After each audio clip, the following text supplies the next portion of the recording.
नमस्कार। मैं वी.के. शास्त्री अपने चैनल के माध्यम से आप सभी दर्शकों का बहुत बहुत स्वागत करता हूं। आज का ये वीडियो मिथुन राशि के जातकों के लिए बहुत ही महत्वपूर्ण होने जा रहा है, क्योंकि आज के इस वीडियो में हम बात करेंगे आने वाले 3 महीनों अप्रैल, मई, जून में कौन कौन से कालखंड ऐसे होंगे जब आपको धन लाभ का प्रबल योग बनेगा, आपकी आर्थिक स्थिति मजबूत होगी। नौकरी, व्यापार और विदेश गमन के लिए कौन सा कालखंड बेहद अनुकूल रहेगा, किस कालखंड में विवाह और संतान के योग बनेंगे, प्रेम संबंधों में प्रगाढ़ता आएगी और दाम्पत्य जीवन में खुशियाँ कब कब आएंगी, किस कालखंड में संबंधों को बचाकर रखने के लिए आपको विशेष सावधानी भी बरतनी पड़ेगी।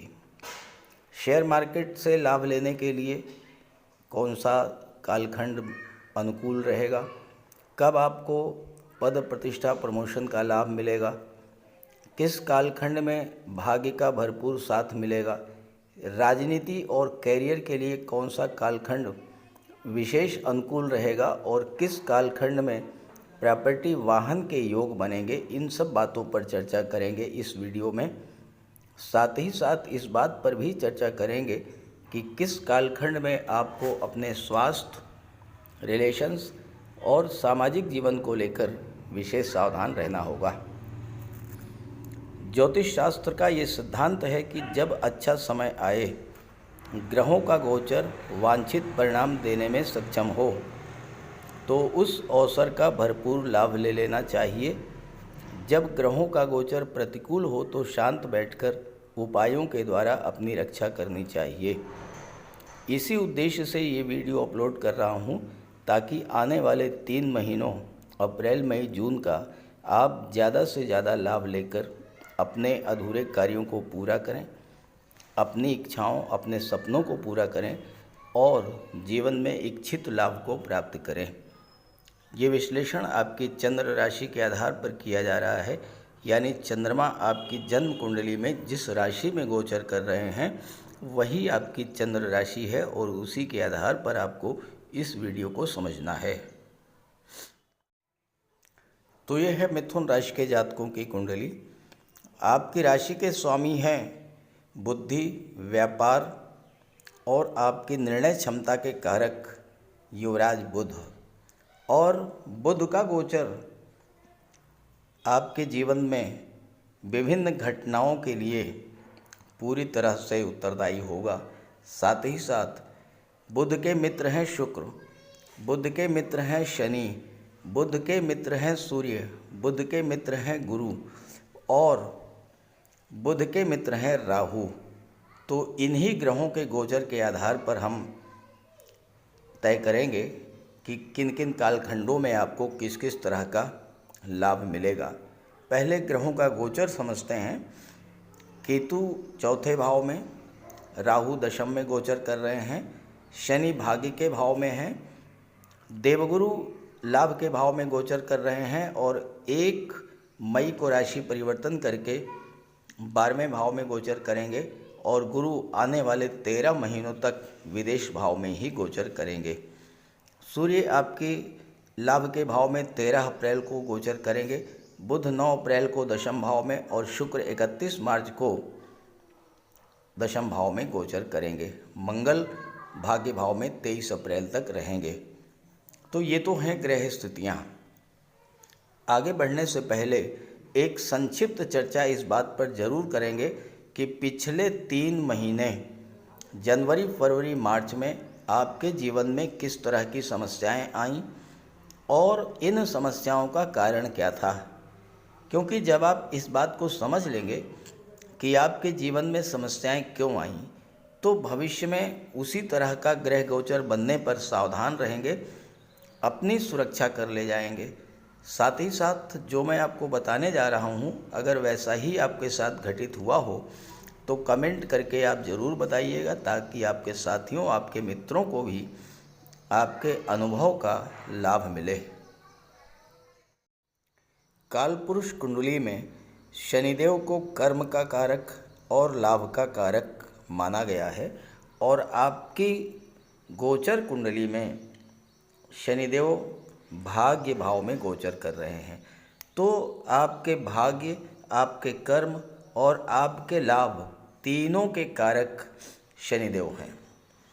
और शनिदेव इस समय अपनी मूल त्रिकोण राशि कुंभ राशि में गोचर कर रहे हैं, भाग्य के भाव में गोचर कर रहे हैं।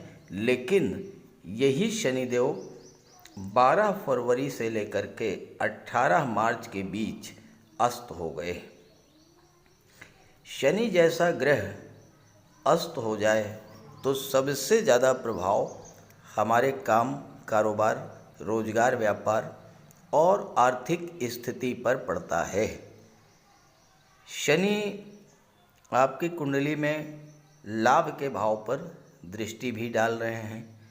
36 दिन शनि के अस्त होने का नकारात्मक प्रभाव ये पड़ा कि काम, कारोबार की गति धीमी हो गई। कोई नया कारोबार आपने शुरू किया वो आगे नहीं बढ़ पाया। रोजगार, व्यापार में मंदी होने के कारण आपकी आर्थिक स्थिति खराब होती चली गई। क्योंकि लाभ के भाव पर शनि की दृष्टि थी, शनि अस्त थे, तो आपको धन प्राप्ति के जो मार्ग थे वो अवरुद्ध होते चले गए और आप की स्थिति, आर्थिक स्थिति खराब होती चली गई। सबसे ज़्यादा कष्ट तो उन्हें हुआ होगा जिनके जीवन में शनि की 7.5 या ढैया गतिमान थी, या जिनकी जन्म कुंडली में शनि खराब थे। हालात ये बने होंगे कि आप काम करने के इच्छुक थे, लेकिन आपको काम नहीं मिला होगा और आपको एक एक पैसे के लिए परेशान होना पड़ा होगा। और हो सकता है कि आपको कर्ज भी लेना पड़ा हो, क्योंकि शनि की दशम दृष्टि छठे भाव पर पड़ रही है, जो कि कर्ज का भाव होता है। छठा भाव रोगों का भी होता है और शनि के अस्त होने के कारण स्वास्थ्य संबंधी समस्याओं ने भी आपको परेशान किया होगा। आर्थराइटिस, जोड़ों में दर्द, थकान, आलस्य, काम में मन न लगना, काम को टालने की प्रवृत्ति का बढ़ते जाना, ये सब आपके साथ हुआ होगा। आर्थिक संकट, कारोबार में मंदी, खराब स्वास्थ्य और आपके अपनों का आपसे दूर होते जाना, इसके कारण इतना अधिक मानसिक तनाव, चिंता, हताशा, निराशा की स्थिति बनी होगी कि हो सकता है कि आप डिप्रेशन की स्थिति में भी आ गए हों। अगर ऐसा कुछ हुआ हो तो ज़रूर कमेंट कीजिएगा। ज्योतिष शास्त्र में शनि और सूर्य को एक दूसरे का प्रबल शत्रु माना गया है और जब भी कुंडली में शनि सूर्य की युति बनती है तो शनि भी पीड़ित होते हैं और सूर्य भी पीड़ित होते हैं। 13 फरवरी से 14 मार्च के बीच सूर्य का गोचर कुंभ राशि में था और यहाँ पर सूर्य अपने प्रबल शत्रु शनि के साथ गोचर कर रहे थे, तो शनि भी पीड़ित हुए और सूर्य भी पीड़ित हुए। शनि के अस्त होने और पीड़ित होने का प्रभाव आप समझ चुके हैं। सूर्य क्या है? सूर्य हैं ग्रहों के राजा। सूर्य हमारा आत्मबल, हमारा आत्मविश्वास है और सूर्य की दृष्टि तीसरे भाव पर, तीसरा भाव पराक्रम पुरुषार्थ का, और सूर्य तीसरे भाव के स्वामी भी हैं। तो हमारे पराक्रम पुरुषार्थ में भी कमी आई, आत्मविश्वास खत्म हो गया और साथ ही साथ सूर्य शासन प्रशासन, राजनीति, उच्च सरकारी पदों और पिता के भी कारक होते हैं। सूर्य मान सम्मान के कारक होते हैं। सूर्य के पीड़ित होने से पिता को या तो कष्ट हुआ होगा या फिर पिता से, बॉस से, सीनियर से आपके संबंध खराब हुए होंगे। जो लोग राजनीति में थे उनके लिए भी उठापटक की स्थिति बनी होगी। आपको शासन प्रशासन और गवर्नमेंट सिस्टम का सहयोग नहीं मिला होगा। बहुत से काम जो गवर्नमेंट ऑफिसर्स के सहयोग से बनने थे उनमें बाधा आई होगी। हो सकता है आपको गवर्नमेंट से पैसा मिलना था वो ना मिल पाया हो। सूर्य के पीड़ित होने के कारण जो जातक ओल्ड एज के थे, खास करके जिन्हें heart, angina, pain, blood pressure, migraine या सिरदर्द की समस्या थी, उनको विशेष परेशानी हुई होगी। तो अगर ऐसा हुआ हो तो ज़रूर कमेंट कीजिएगा। अब समझते हैं विभिन्न कालखंडों के बारे में। अगर आप अपनी आर्थिक स्थिति को मजबूत करना चाहते हैं तो 31 मार्च से 25 अप्रैल के बीच विशेष प्रयास करिएगा। अगर आप प्रयास करेंगे तो इस समय आपकी आर्थिक स्थिति में बहुत बड़ा परिवर्तन देखने को मिलेगा, क्योंकि 31 मार्च को शुक्र अपनी उच्च की राशि में गोचर करेंगे, केंद्र के भाव में रहेंगे और मालव्य राजयोग बनाएंगे। 9 अप्रैल को बुध भी आ जाएंगे।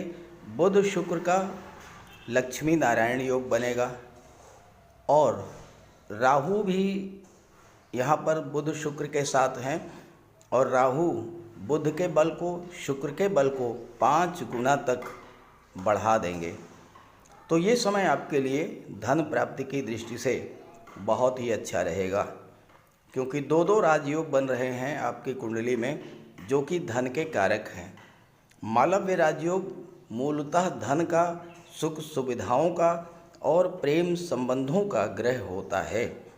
मालव्य राजयोग बनने से, चूँकि शुक्र पंचम भाव के स्वामी हैं, 25 अप्रैल तक आपका प्रेम पंचम भाव की चीज़ों से बहुत अधिक बढ़ेगा। तो छात्रों का मन पढ़ाई में लगेगा, संतान से आपका लगाव बढ़ेगा, आपके संतान के साथ आपके संबंध किसी वजह से ख़राब हुए थे, संबंधों में सुधार देखने को मिलेगा। लव रोमांस की दृष्टि से भी ये समय बहुत अच्छा रहेगा।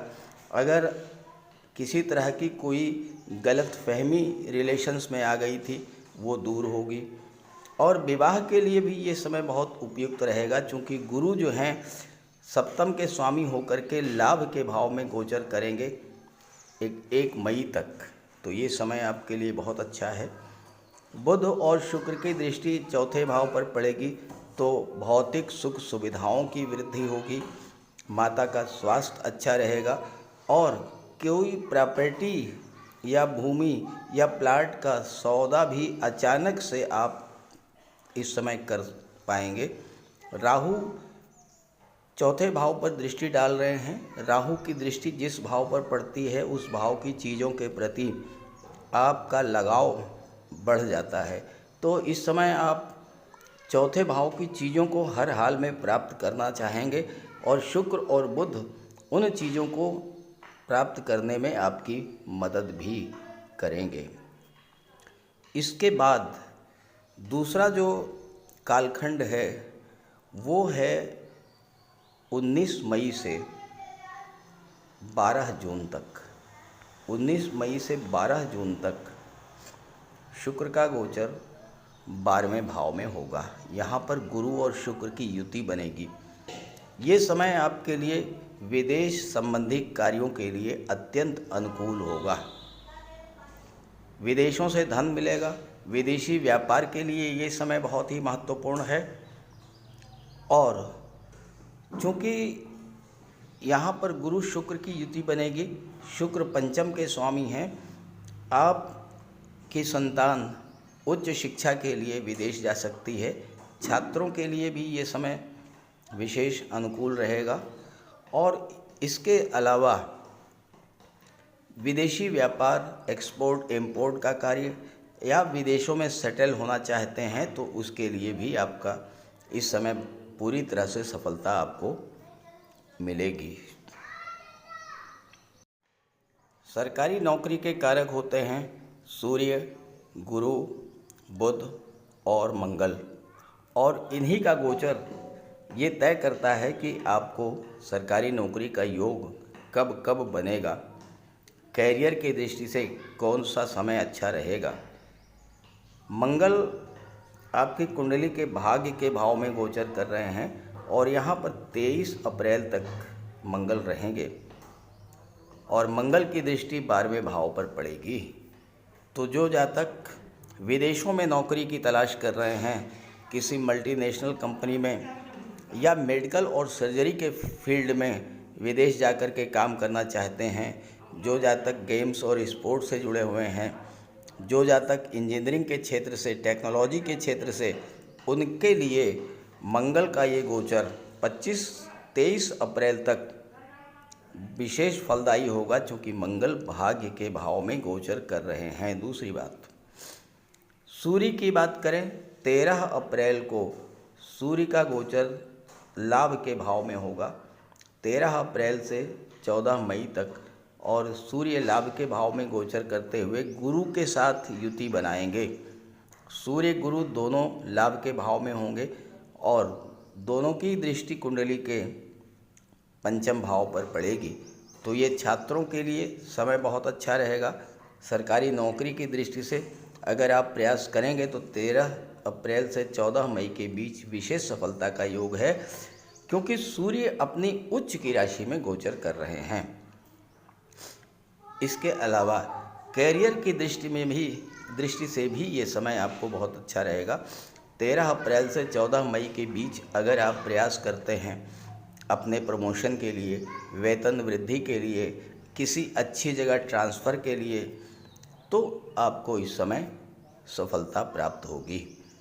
और दूसरी बात, 23 अप्रैल से लेकर के और 1 जून तक मंगल आ जाएंगे कुंडली के दशम भाव में, और दशम भाव में मंगल दिग्बली होते हैं।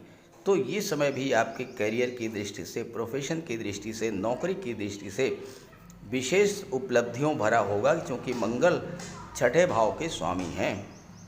23 अप्रैल से 1 जून के बीच अगर आपने प्रयास किया तो सफलता मिलनी निश्चित के प्रबल योग हैं और आपको सफलता मिलेगी।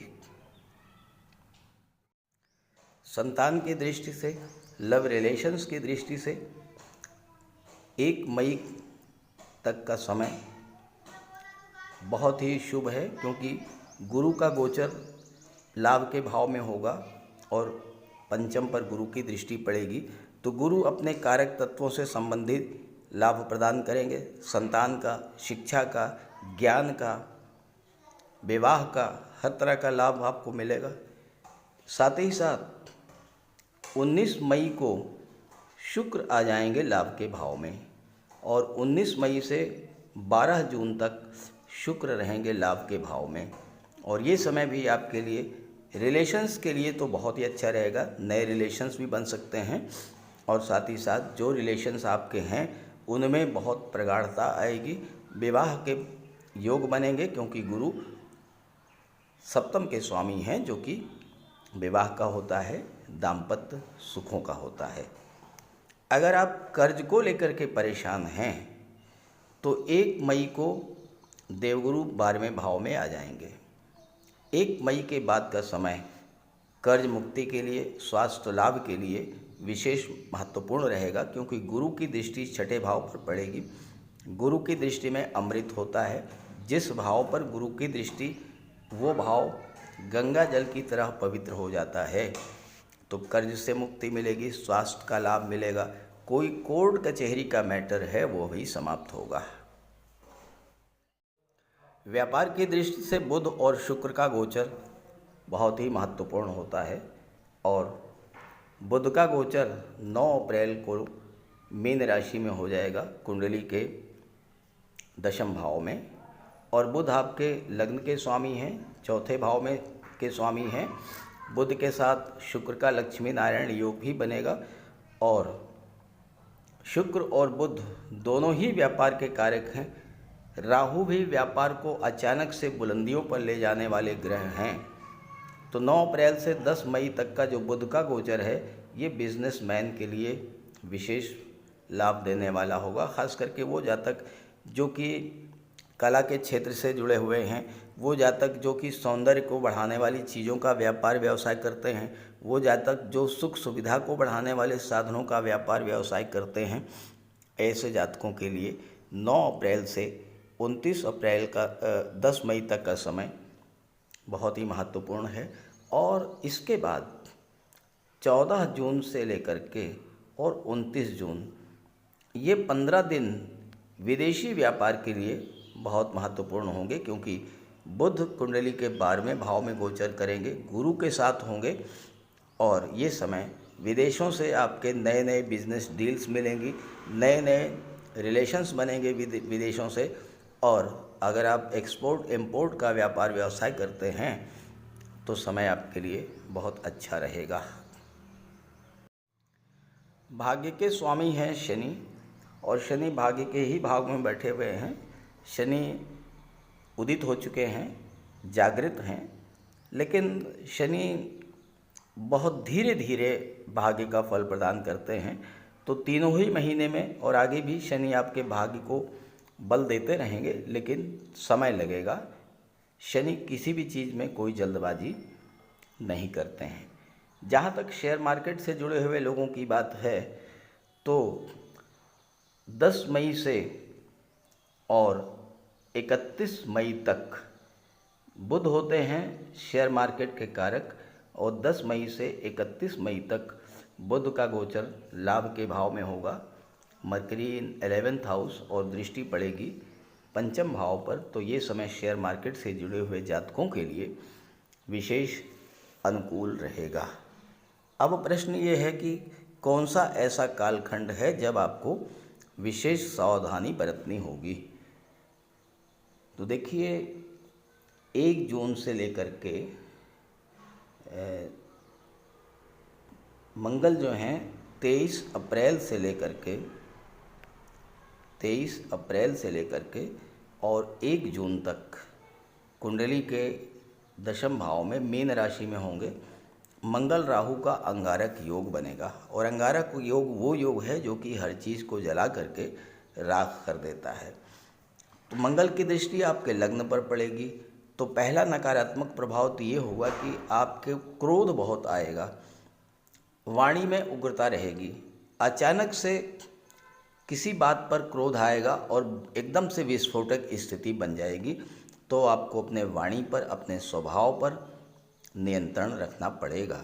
और मंगल की दृष्टि चौथे भाव पर पड़ेगी, तो माता से संबंध खराब हो सकते हैं, परिवार के लोगों से आपके संबंध खराब हो सकते हैं। और मंगल की दृष्टि सब पंचम पर पड़ेगी, तो 23 अप्रैल से 1 जून के बीच अगर आपने वाणी पर संयम नहीं रखा तो आपके रिलेशंस खराब हो सकते हैं, संतान से संबंध खराब हो सकते हैं। और चूँकि मंगल छठे भाव के स्वामी हैं तो स्वास्थ्य भी आपका खराब हो सकता है। तो इन बातों का ध्यान रखिएगा, बजरंगबली की आराधना कीजिएगा और हनुमान चालीसा का पाठ करते रहिएगा। सबसे बड़ी बात कि अपनी वाणी पर, क्रोध पर और उग्रता पर नियंत्रण रखिएगा, तो आपको कोई परेशानी नहीं होगी। तो मिथुन राशि के जातकों के लिए अप्रैल मई जून का महीना बहुत ही उपलब्धियों भरा होने वाला है। इस गोचर का लाभ उठाइए और ये वीडियो अपने साथियों और मित्रों को ज़रूर शेयर कीजिए ताकि उन्हें भी इसका लाभ मिले। नमस्कार।